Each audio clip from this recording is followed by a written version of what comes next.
I had a good week. I same old. That I think that I could have done way better in terms of not doom scrolling. I'm not doom scrolling in my phone because I pretty much blocked all the apps. Uh, but I'm been doom scrolling in the computer, like YouTube Shorts and stuff like that. But the most annoying part is that I'm ahead of my work, or at least at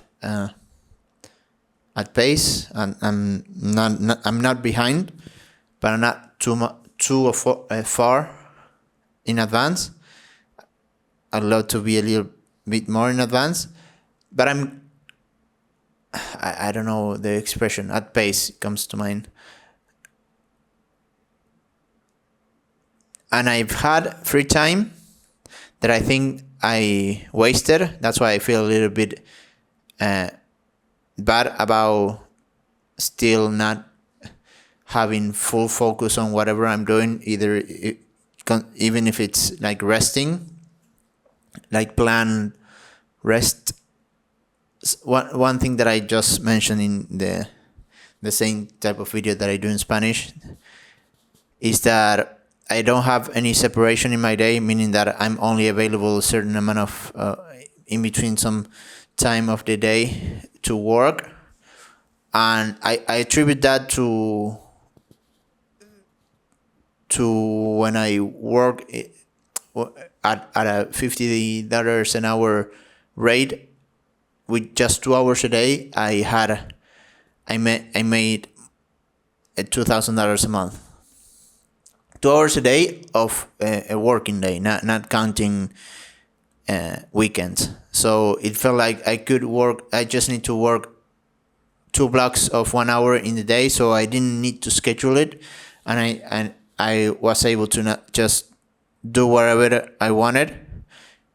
And now I'm at basically between 20 and 30, more leaning towards 20. So I need 4 to 5 hours a day to make the same amount of money, which is a minimum amount of money. I'd rather do much more, so I cannot expect to. I realize that I'm acting in that way, and I cannot do it any longer because I need to earn more to do that. And even if I do earn more, like a better rate, it's a schedule and structure day to day allows you to do more with your time. So I don't want to be chaotic.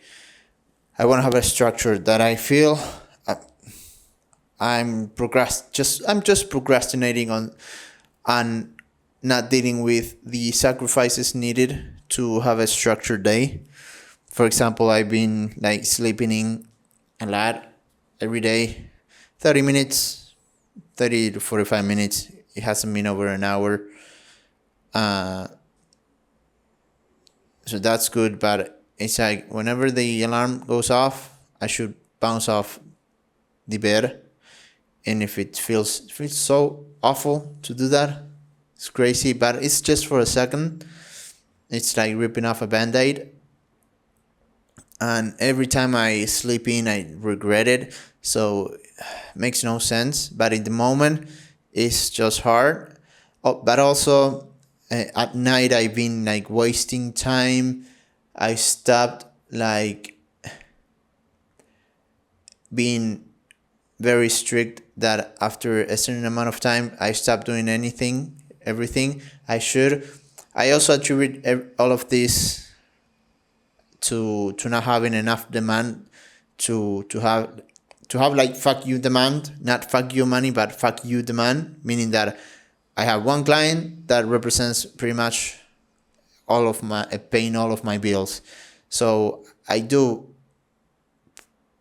put it at a like in a high horse or give special treatment, or I let some stuff go by that I shouldn't. meaning that I'm like overworking myself. Not necessarily for others, lack of organization.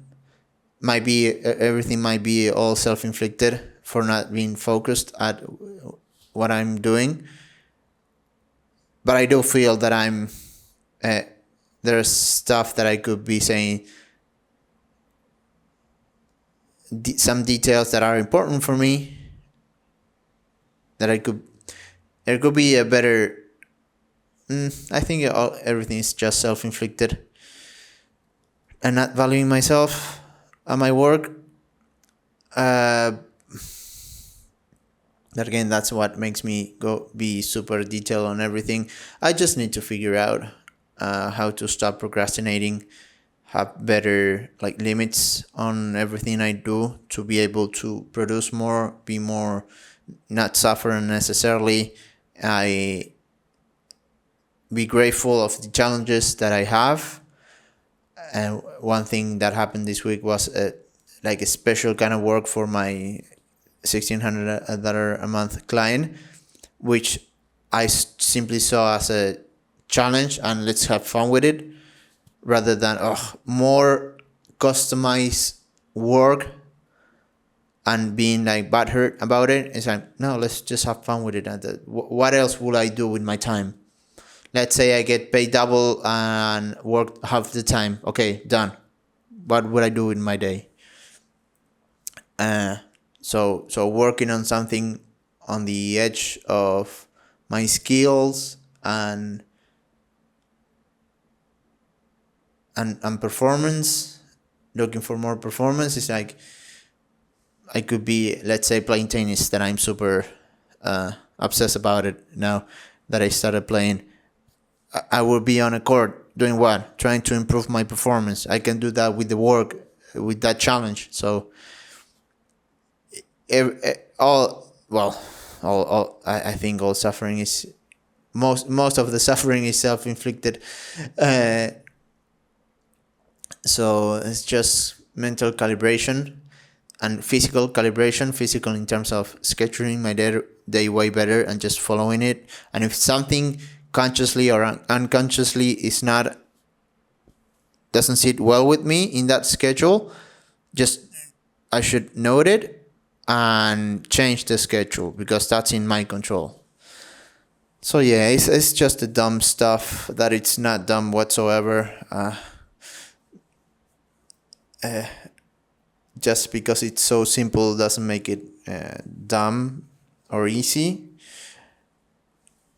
But yeah, it's just scheduling my days, following them to a T.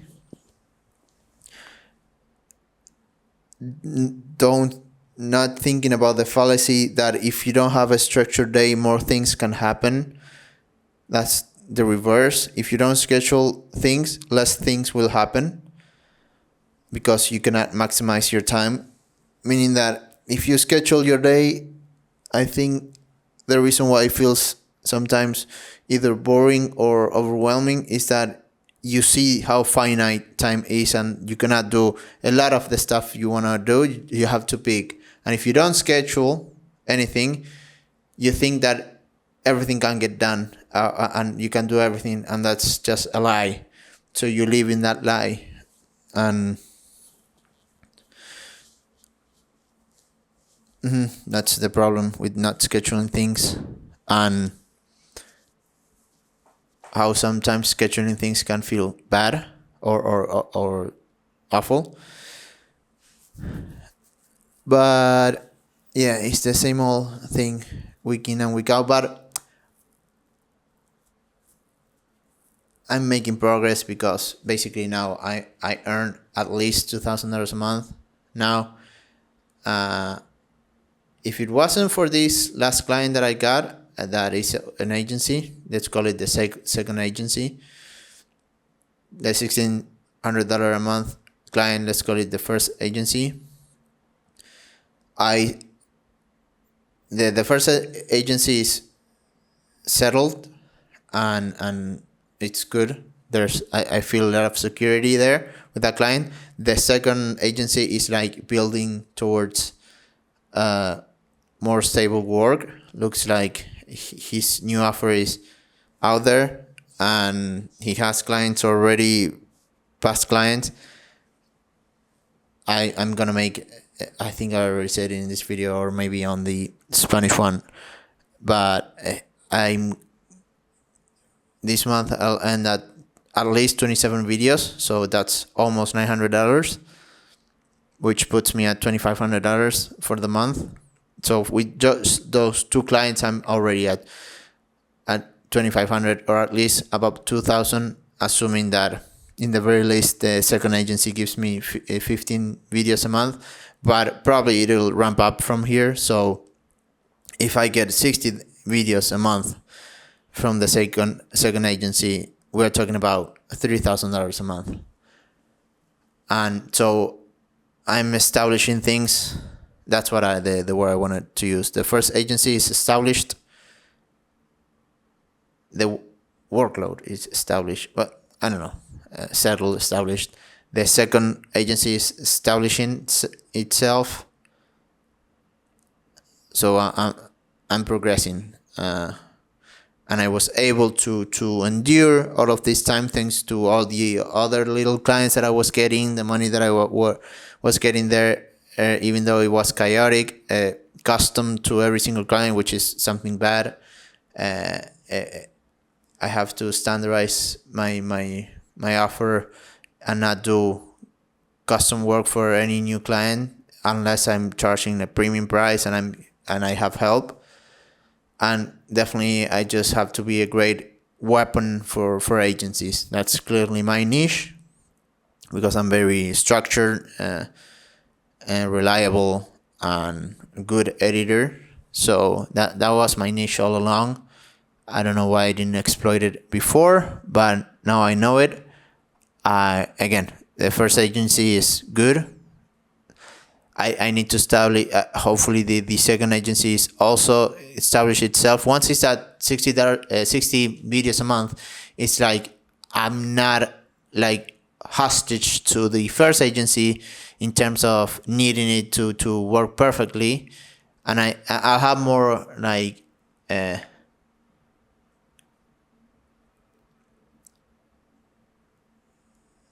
confidence to when things are not the way that I want, that I should be better and it's not on me, I can speak up about it.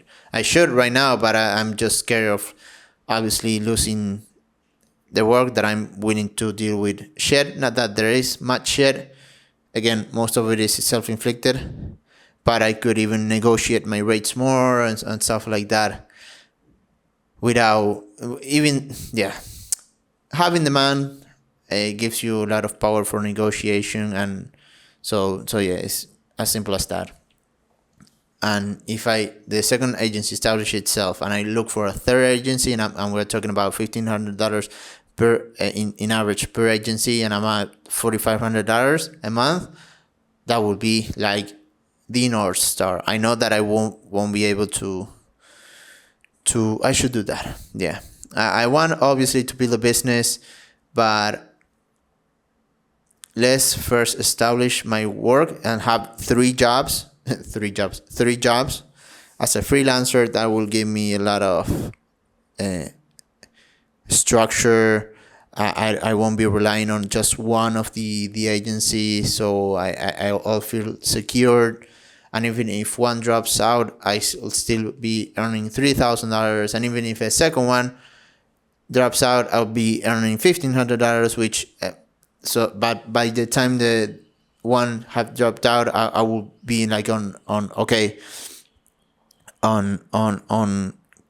caution mode, so I'll be able to act quickly and stuff like that. So yeah, if I had I were my own coach, and that I've mentioned this before, that if I had a coach, he would have said, dude, everything that went well in your life was thanks to an agency.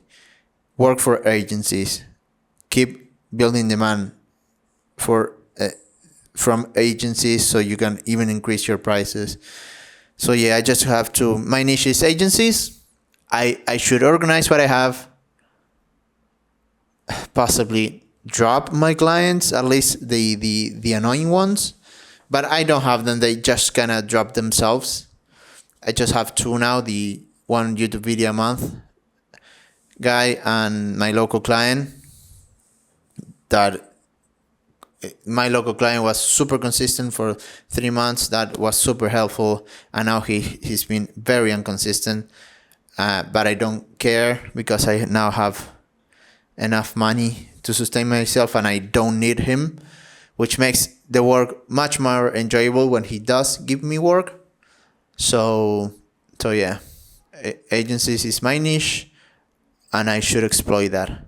And once I exploit that, the systems are settled and everything, and I have more savings, I can start thinking about building a business for myself, meaning that I go after fitness coaches, let's say, and delegate the work, not doing myself.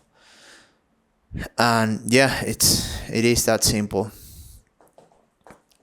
It is that simple. Or I open a gym just to have an income tied to something physical.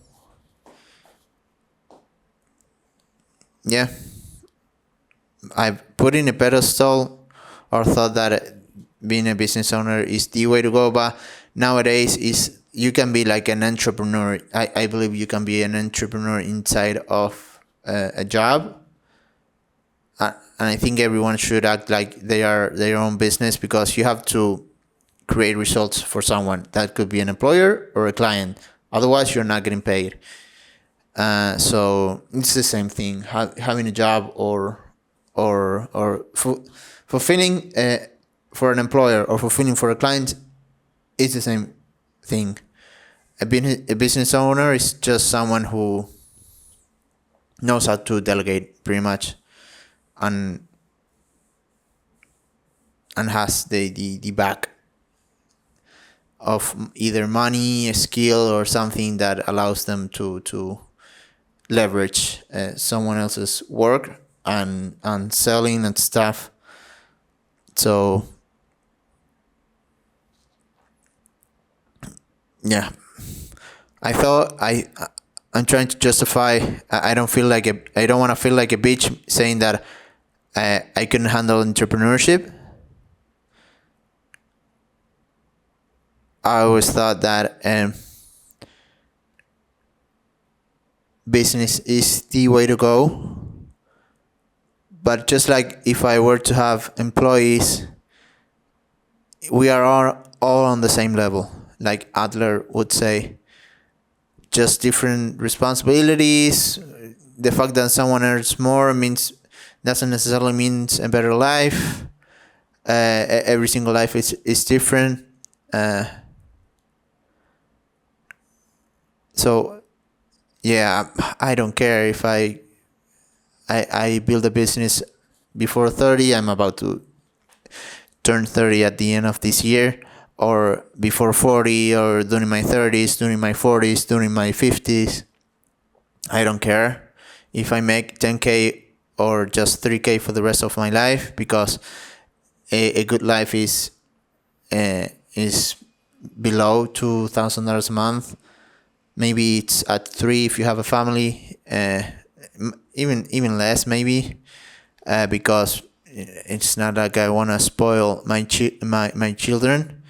If they want stuff, they should get it themselves. What's above the obvious things like food, roof over your head, health, and community. That's super cheap. So affordable, not cheap. So yeah, I just need to exploit my niche, which are agencies. Stop being a fucking pussy and structure my day better and following it. And yeah, uncover all the unconscious things that I'm putting, maybe suffering unnecessarily, mental or physical. Physical meaning that there's truly something real, or if it's just in my mind.